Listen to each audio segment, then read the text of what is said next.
Hello everyone. आज हम optics का डिफ्रैक्शन जो कि फ्रानहोफर क्लास ऑफ डिफ्रैक्शन पढ़ रहे हैं, उसमें एक नया टॉपिक स्टार्ट करेंगे, theory of plane diffraction grating.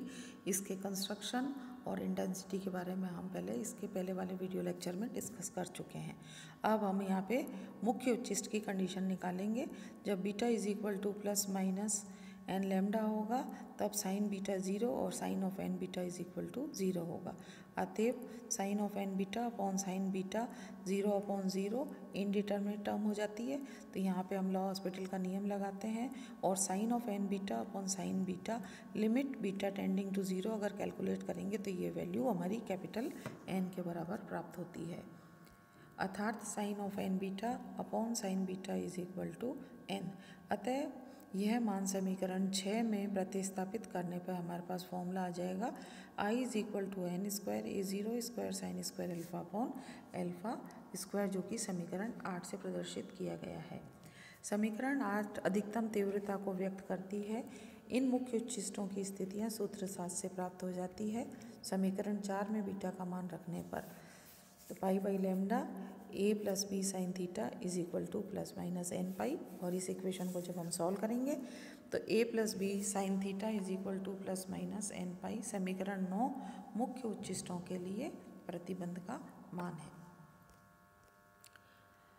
n equal to 0 के लिए शून्य क्रम का उच्चिष्ट प्राप्त होता है तथा n इज इक्वल टू 1 2 3 के लिए क्रमशः प्रथम द्वितीय तृतीय मुख्य उच्चिष्ट प्राप्त होते हैं। प्लस माइनस का चिन्ह यह प्रकट करता है कि एक ही क्रम के दो उच्चिष्ट शून्य क्रम के उच्चिष्टों के दोनों ओर पाए जाते हैं। अब हम कंडीशन कैलकुलेट करेंगे निम्निष्ट या मिनिमा के लिए। जब n इज इक्वल टू जब sine n beta is equal to 0 हो और sine beta is not equal to 0 हो तो समीकरण 6 से हम देखते हैं आई की वैल्यू 0 हो जाती है। मीन्स इंटेंसिटी 0 होगी तो वो पोजीशन हमेशा हमारी मिनिमा की होगी। अतएव निम्निष्ट के लिए sine of n beta is equal to 0 या n beta is equal to plus minus m pi या n into pi by lambda into a plus b sine theta is equal to plus minus m pi और n into a plus b sine theta is equal to plus minus m lambda समीकरण 10 निम्निष्टों की स्थितियों को व्यक्त करता है। अतएव निम्निष्टों के लिए साइन एन बीटा 0 है तो एन बीटा हो जाएगा हमारे पास प्लस माइनस एम पाई या n into pi by lambda into a plus b sine theta is equal to plus minus m pi के बराबर होगा या n into a plus b sine theta is equal to plus minus m lambda होगा।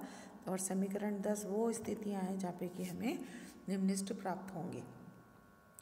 यहाँ m का मान 1 2 3 आदि भी हो सकते हैं, केवल m equal to 0 n 2n के अतिरिक्त, क्योंकि इन स्थितियों में साइन ऑफ बीटा भी शून्य हो जाता है। अतः समीकरण 9 के अनुसार मुख्य उच्चिष्ट प्राप्त हो जाते हैं, तो इसलिए हमें ये पोजीशंस मिलेंगी। अब देखेंगे हम द्वितीय गौण उच्चिष्ट या सेकेंडरी मैक्सिमास की कंडीशन निकालेंगे।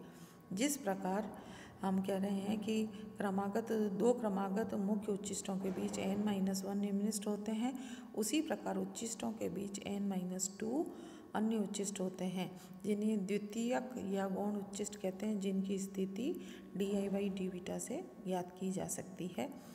डी बीटा कैलकुलेट किया समीकरण 6 को का अवकलन करने पर तो a0 square sine square alpha upon alpha square into 2 sine of n beta upon sine beta into n cos of n beta sine beta minus sine of n beta cos beta upon sine square beta के बराबर हुआ।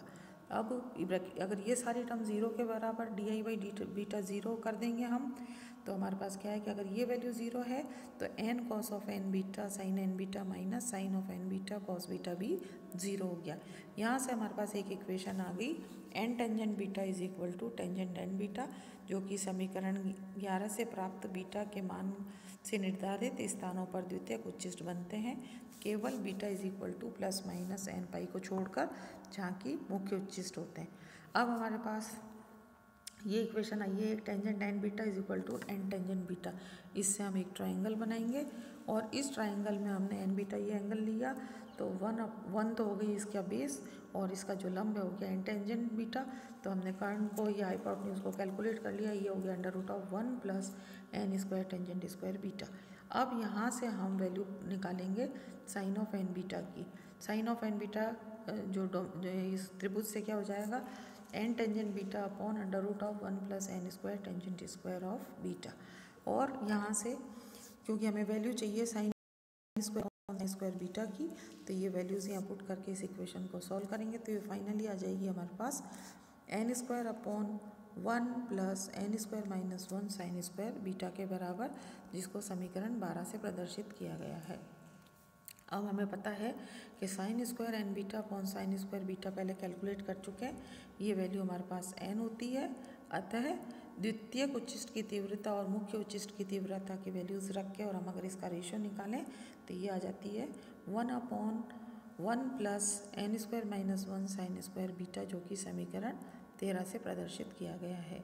चूँकि grating में n का मान बहुत अधिक होता है, अतएव द्वितीयक उच्चिष्ट की तीव्रता नगण्य होती है और द्वितीयक उच्चिष्ट विजिबल नहीं होते। अब जो मुख्य उच्चिष्ट है उसकी चौड़ाई हम कैलकुलेट करेंगे, विड्थ ऑफ प्रिंसिपल मैक्सिमा। मुख्य उच्चिष्ट के दोनों ओर हमें पता है कि निम्निष्ठ होते हैं और निम्निष्ठों के बीच का जो कोणीय अंतर है वो मुख्य उच्चिष्ट की चौड़ाई कहलाता है। तो डी थीटा इसकी कोणीय चौड़ाई होगी। हम यहाँ पे डी थीटा एन की वैल्यू निकालेंगे। निम्निष्ठों के लिए हमें पता है फॉर्मूला होता है n × a + b sin theta n = m lambda. यहाँ पे m का मान 1 2 3 4 हो सकता है और m जो है वो nn + 1 हो तो क्रमशः उच्चिष्ट के आगे वाला निम्निष्ठ प्राप्त होता है। अतः इसमें रखा हमने value n × a + b sin, अब डी थीटा एन पे हमें दूसरा मिनिमा बनेगा, means theta + d theta n = nn + 1 × lambda. इसी तरह दूसरी साइड भी एक मिनिमा बनेगा, तो ये एंगल हो गया -d थीटा एन और वहाँ -1। तो इसी तरह इक्वेशन लिखी अगर हमने तो n × a + b sin of theta n - d theta n = nn - 1 × lambda. समीकरण 3 में से समीकरण 4 को घटाने पर हमारे पास आ गई value sine of theta n + d theta n - sine of theta n - d theta n = 2 lambda upon n × a + b। और cos theta n sine d theta n = lambda upon n × a + b। और अगर d theta N बहुत छोटा है तो sine d theta n = d theta n रखने पर हमें एक समीकरण प्राप्त होगा 5, जिससे आ जाएगी d theta n = lambda upon a + b cos of theta n के बराबर होगा। अब समीकरण 1 से a + b की वैल्यू रख रहे हैं हम इसमें, तो a + b होगा हमारे पास साइन थीटा एन की टर्म्स में, तो d थीटा एन आ जाएगा 1/n cot of theta N. समीकरण 5 एवं 6 से n क्रम के उच्चिष्ट की अर्ध चौड़ाई प्राप्त की जा सकती है। चूँकि n × a + b ग्रेटिंग की कुल चौड़ाई को दर्शाती है, अतः ग्रेटिंग जितनी ज़्यादा चौड़ी होगी उतने ही उच्चिष्ट की चौड़ाई कम होगी और हमारे पास बहुत तीक्ष्ण या शार्प मैक्सिमास मिलेंगे। समीकरण 5 से ही हम ये भी समझ सकते हैं कि लैम्डा का मान अधिक होने पर उच्चिष्ट कम तीक्ष्ण तथा लैम्डा का मान जैसा कि बैंगनी रंग के लिए होता है वहाँ पे उच्चिष्ट तीक्ष्ण होंगे।